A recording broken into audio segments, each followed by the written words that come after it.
Welcome back to Wisdom Wednesday. Today's wisdom will be taken from Proverbs chapter 8. We'll be looking at two verses, verse 10 and verse 11. And it says, "Choose my instruction instead of silver, knowledge rather than choice gold. For wisdom is more precious than rubies, and nothing you desire can compare with her." Now, these two verses from Proverbs chapter 8 emphasize the supreme value of wisdom and knowledge over material wealth. So, this means that true riches are not found in silver or gold or precious gems, but it is found in the understanding and discernment that wisdom provides.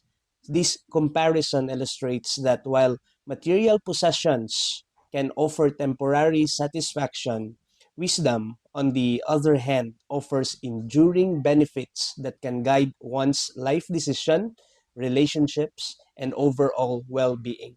So these verses encourages us to prioritize the pursuit of wisdom above all else, and it highlights the incomparable and lasting worth of wisdom. So if you are to choose between riches and wisdom, which do you think is the wiser choice and why? Share your answers in the comment section and may you make wise decisions today.